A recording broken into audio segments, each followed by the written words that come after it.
예, 문재인 대통령은 오늘 청와대 일부 수석과 비서관들에 대한 인사를 단행했습니다.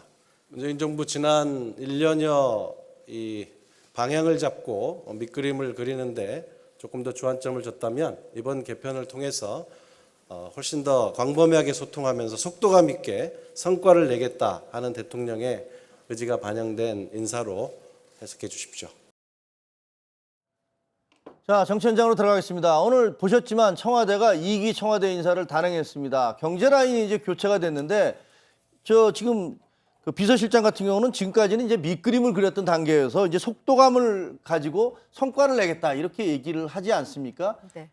근데 실질적으로 밑그림이 뭐가 그려졌는지 사실은 잘 모르겠다라는 얘기도 많은데 어떻게 보십니까?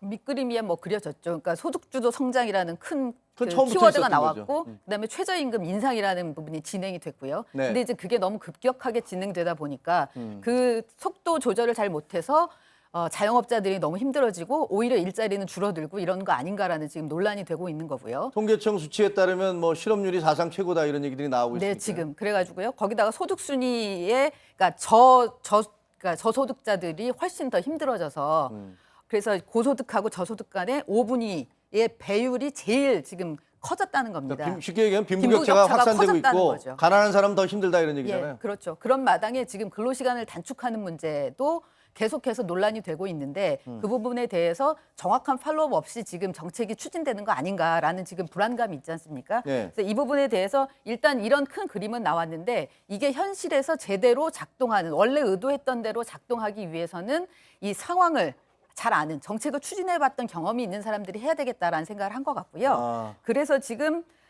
교수 출신인 홍장표 경제수석을 기재부 관료 출신인 윤종원 경제수석으로 바꾼 거고요. 네. 또 역시나 일자리 수석도 교수 출신인 반장식 수석을 그 정태호 그 당뇨 출신이면서 워낙 정책을 계속 많이 했던 그 정책통으로 지금 바꾼 겁니다. 아, 교수들이 실무자 쪽으로 바뀌었다 이렇게 예, 보면 되겠네요. 그렇게 보는 게 될 것 같고요. 예, 말씀하신 대로 임종석 비서실장이 얘기를 했지만 이제는 피부로 느낄 수 있는 국민들이 체감할 수 있는 정책의 결과가 나와야 되는 거거든요. 그러니까 그 전에 지금까지의 지난 지방선거가 야당에 대한 심판이었다면 그동안의 1년에 대해서 정책에 대해서는 그 유예를 하고 있었는데 이제는 그 부분에 대해서 절대 봐주지 않을 거다라는 위기감이 여권에 있는 거고 여권에서 그 부분을 이번에 인사에 반영을 한 거죠. 근데 그 사회혁신수석은 이제 좀 맥락이 다른데요.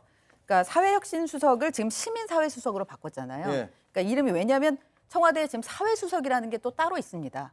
근데 김수현 수석이 있는데 이 사회수석과 사회혁신수석 간의 그 업무 분장에 대한 게 제대로 이루어지지 않았는데 특히 이 사회혁신수석의 부분이 제대로 이 자리를 매김하지 못했다라는 얘기들이 있었거든요. 그러니까 업무에 대한 영역에 예. 있어서. 그래서 그 부분을 원래대로 시민사회와의 소통을 강화하는 그런 수석실이라는 원래의 목적대로 돌아가서 그래서 시민사회수석으로 이름이 바뀐 거죠. 알겠습니다. 자, 이번 정권이 출범한 다음에 이제 대통령이 청와대에 일자리 상황판까지 만들지 않았었습니까? 일자리가 굉장히 중요하다 이런 것들을 계속 강조를 해왔고 하지만 물론 그 다음에 이제 대통령은 외교안보 때문에 남북 문제, 뭐 북미 이런 것들 때문에 정신없이 움직였습니다만 실제로 그 이후에 반장식 일자리 수석이 뭘 하고 있는 거냐, 뭘 한 건지 잘 모르겠다. 또 홍장표 경제수석 같은 경우는 지난번에 이 그 최저임금 인상의 긍정적 효과가 90%다. 뭐 이런 발언을 해서 또 논란이 되기도 했었죠. 네. 근데 오늘 아까 임종석 비서실장이 인사 배경을 이야기하면서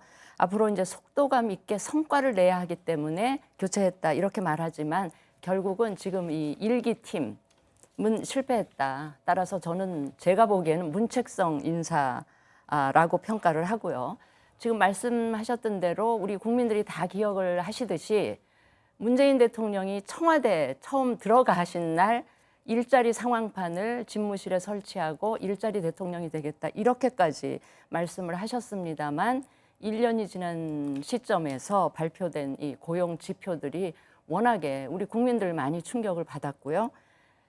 특히 야심차게 시작했었던 문재인 대통령 청와대가 그 누구보다도 충격을 많이 받았을 걸로 짐작이 돼서 바로 그러한 배경으로 이번에 이 인사가 이루어지지 않았나 이렇게 생각을 하는데 저는 자꾸 이 청와대 인사팀을 통해서 경제를 이야기하기보다는 이게 지금 외교안보는 그 특성상 청와대나 대통령이 앞장을 서셔야 되지만 이 일자리 문제나 경제 관련한 거는 좀 내각, 기재부나 노동부 이런 쪽이 좀 전면에 등장해서 이 정책을 끌고 나갔으면 좋겠다는 생각을 해봅니다. 알겠습니다.